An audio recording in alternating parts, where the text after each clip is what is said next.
Ayan mga boss, naikabit na natin ang maayos yung kanyang upper tank. Oh, ang ganda ng pagkakapit ng header plate sa tangke. Oh. Dikit ba? So ibig sabihin na ikabit natin ang maayos. Ayan, kabilaan yan mga boss. Ayan, oh. Ang ginamit ko lang dyan mga boss, ito bicycle. Iipit-ipit ko lang yan. Kaya yung kanina, pinukpuk-puk ko, diba nakita nyo naman. So ngayon, testingin natin mga boss.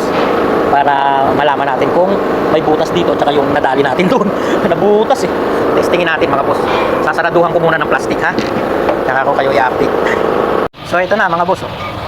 Testingin na natin. Nasaraduhan na natin to. Ito pa palang drain plug niya. Ito. Yan. Dito natin yan mga boss.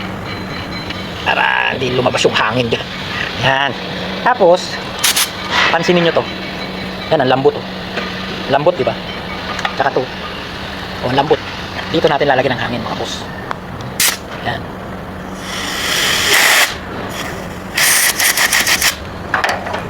Tigas no. Oh. So, bababa na natin mga boss. Hirap na yung camera ko. Madadamage itong ginagawa ko. Check muna natin to. Ayun, may butas pa. Ayun, may butas pa mga boss. Hindi natin nakuha. Pero di bali, madali lang yan. Next, itong kabila. Itong ating tangke na ikinabit. Yan ang importante. So yun, oh. Perfect mga boss. Ay, may butas doon. May butas yun. Ang liit, ayun. Yan, oh. Oh, di ba? Oh, dito. Lalagyan na lang natin ng epoxy yan. Yan, lalagyan natin ng epoxy yan mga boss. Kasi, ano yan, butas yun. Sabon yung nilagay ko mga boss.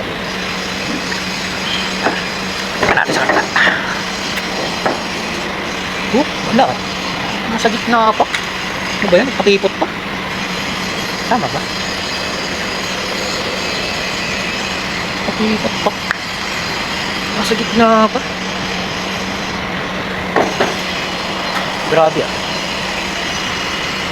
Nasa gitna pa siya. Natin. Dito yun sa first tube eh. Dito yun eh. Sa first tube. Ito, core support. Itong unang-una. Core support yan mga boss. Ito. Dito siya. Dito, ito yung first tube. Natin. Maliit lang. Kita nyo naman kanina. Bula-bula lang. Pitik-pitik pa. Yun. Saan na ba?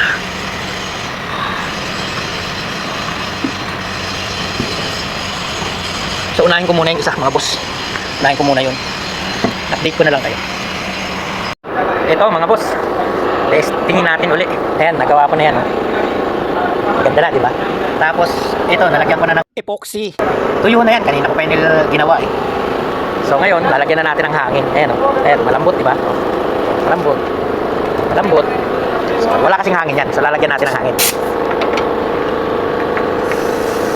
Ayan. Pula na.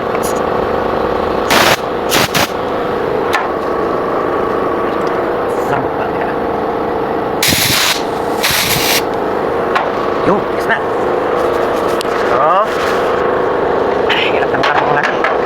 Walang ito muna. So yan, yan yung kanina.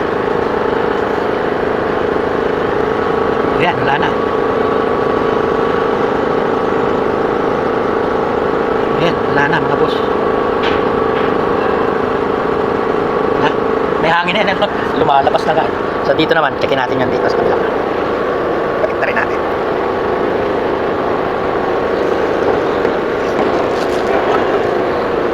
Para maikabit na natin yung bracket. Yan, wala na rin mga boss.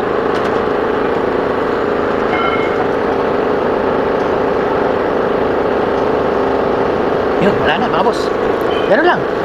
Oh, ang inaano ko kasi yung kinabit nating tangke. Kasi binaklas natin yan, di ba? Yan ang importante dyan. Pagkakabit natin uli kung naisauli natin ang tama. So, para okay naman. So, bababad ko lang mga boss kasi minsan yung mga butas sa ganyang tangke, mahihaing lumabas. Kaya, ibababad ko lang at maya-maya ko ihahang. Mga minutes lang naman. So, ganun na lang mga boss. sa makakapanood ng aking video nito. Maraming salamat po ulit. At kung bago pa lang nadadaan ko sa timeline, baka pwede namang pakipalo mga post ng aking YouTube page na Radiator Mechanic TV. Baka pwede pakipalo. At meron din po ako sa YouTube na Radiator Mechanic TV.